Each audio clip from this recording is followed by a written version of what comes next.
Good evening, I'm Duhima Duga. I'm here at Geneva. This is for the occasion of United Nations Expert Mechanism on the Rights of Indigenous Peoples, and I have a special guest right next to me. He's going to talk with us about the International Year of the Indigenous Language this time. So could you please introduce yourself? Hello. Thank you. And my name is Alexei Tsikarev. I'm from the Russian Federation, representing Karelian people. It's one of the Finno-Ugric peoples.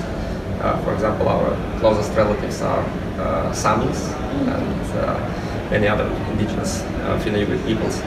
And back home in Russia, I run an NGO, an indigenous NGO, which is called Center for Support of Indigenous Peoples and Civic Diplomacy Young Karelia, Nuori Karela, in my language.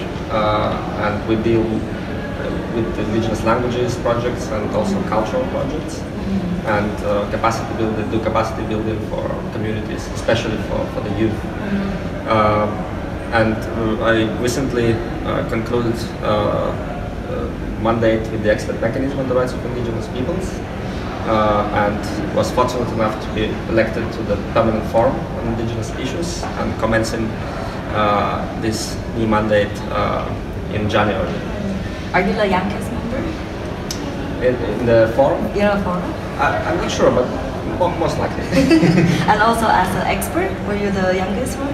Yes, that's true. Yes, because I know you're in the Youth Caucus. I think that was back to 2010, 2011. Yes. It was quite long ago, yeah. So like, I that's why I would really want you to share something with our audience, because at first when you came to the United Nations, have you ever thought you would become the expert of the EMRIC and also the member of the PFII? Yeah. Have you ever thought about that, or if it's your goal is to step in this professional, like this area? Yes. I didn't think about being a member back in 2010, for example, when I first came to the Permanent Forum meeting and we went there for the first time, and then I participated in the Youth Caucus and for 2 years probably, and then I also went through the OECHR Indigenous Fellowship Program and attended UNITAR training program for peace building and preventive diplomacy, and some other trainings with WIPO and other organizations, and also had a little internship in the Moscow office of OECHR. So, and this training gave me a lot of good knowledge and experience how to navigate the UN system in terms of human rights machinery here in Geneva. And then there was a vacancy at the expert mechanism, so I applied and was fortunate to get through the selection process. And actually, in the note of the president of the Human Rights Council, when he appointed me as expert, he mentioned that. So in my case, it was very important to bring youth perspectives, indigenous youth perspectives, human rights and advocacy and so on. So I think they appreciated this experience in the Youth Caucus. This is very important, because like, even though we're all caring about the same issues, but from different perspectives, we can bring different creativity sometimes to find a solution. So now, can you just tell us why there's this International Year of the Indigenous Languages, why it's important, and what would be the goals of setting up this kind of, like this agenda? I think, I mean, when I was elected, my program for my term was to lobby indigenous languages, like linguistic rights and cultural rights and so on. And I focused really on other topics too, but these topics mostly. And in Russia, because my organization and the whole Finno-Ugric community actually is very focused on indigenous languages, because our languages are disappearing and under-resourced, and we have a lot of demographic problems and problems with the speakers. It's like they become less and less all the time. So we understood that there is the same situation in many other countries in the world, and including, I mean, in North America, for example, in Asia, in Africa, and everywhere. And there was a meeting organized by the Permanent Forum in 2016, and as chair of MFI, I went there, participated actively, and I think many of the speakers actually unanimously supported this idea of the international year or decade. It was, I mean, all the processes in the UN are quite slow because of the bureaucracy and different points of view, but this process was surprisingly very successful and quick, because in January 2016 we proposed at the expert group meeting of the Permanent Forum, and by the end of the year the General Assembly resolution was already adopted to proclaim the International Year of Indigenous Languages, and also ask UNESCO to lead on this process.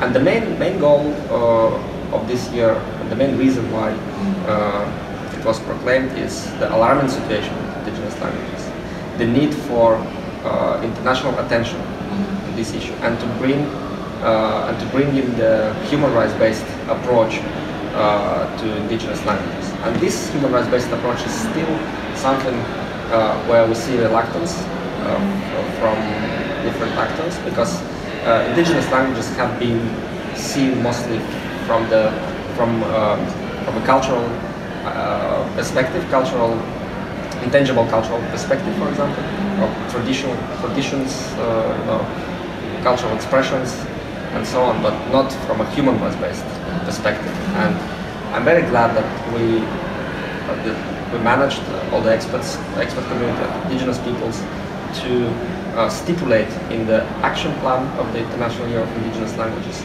the human rights-based approach. So, and even so, there are regional meetings happening in many regions now, and we see that indigenous peoples also demand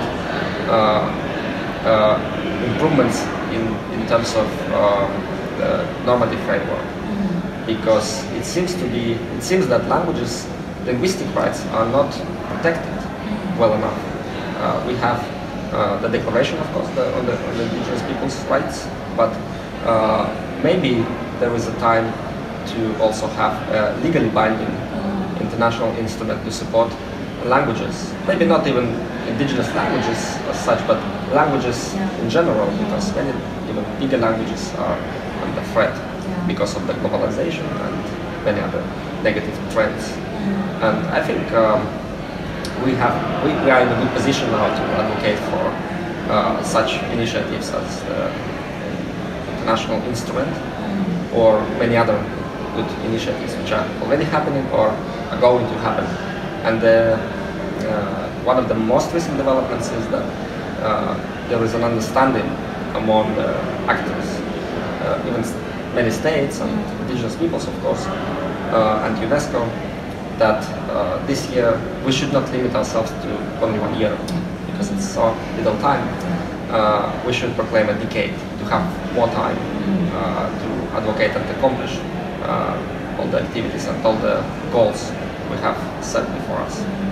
So I think it's a very important point that you just mentioned, that language is actually also human right, because for a lot of people, when they think about human right, they might just think of like right to life, right to water. That's like more of like common understanding. But when I come to the next step, to think about, like when we say culture, it's a lot of time more than just performing arts that we think of. It's a lot more, with a lot more deeper meanings. But I'm thinking maybe the audience will not be so familiar with the idea of human rights-based approach. Can you just briefly explain to us what does that mean with human rights-based approach, and also what would be the difference if we take a human rights-based approach to sustain our language than treating language as just part of culture, and then take another different approach to preserve it? Yes. while speaking about human rights-based approach, we should understand all the interlinkages between linguistic rights and many other rights, because human rights are indivisible, and we have when we did a study on the right to health, for example, the expert mechanism on the rights of indigenous peoples, we also saw the interlinkages between languages and health, because those communities who are who have the intergenerational trauma in terms of languages, for example, in Canada, so the indigenous children were taken from families, put to residential schools, and their names, their languages were abandoned, and it became a big issue for the health, mental health, it triggered suicides, it triggered a lot of problems. So this is one interconnection. We also, for example, see, because last year we did a study on FPIC, on free, prior and informed consent, and it goes very slowly, and there is some resistance to integrate FPIC principle in the linguistic rights approach, because, for example, when states, even during this year, many states say that we are introducing new laws to support indigenous languages, we are introducing new concepts, new policies, and so on. But in many cases, they don't consult indigenous peoples while creating all these documents. So indigenous people should have the right to participate in drafting and adoption of all these documents. Even like in Canada, for example, we had this great initiative of the Indigenous Language Act, but not all were happy, since, I mean, the Language Act is amazing, but some Inuits, for example, they said that they were excluded from the process. The process was exclusive, weak, and they couldn't properly, express their views somehow. In my country, for example, in Russia, we also have many great initiatives during this year. So Russia was among the first to establish the National Steering Committee for the International Year of Languages. But the problem with that was exclusive approach to to select participants to that steering committee. Not all of indigenous peoples were heard. Many great initiatives coming out from indigenous communities were not integrated, and also including the Minister of Education, for example, says that the biggest deliverable of this year will be a concept for drafting textbooks. But they didn't even ask indigenous peoples if they actually need such a concept, because the situation is so urgent, so there is no time actually to use these documents.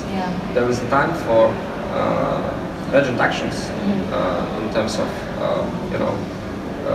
education programs, language, integration of the languages in the media, in public life, in courts, everywhere.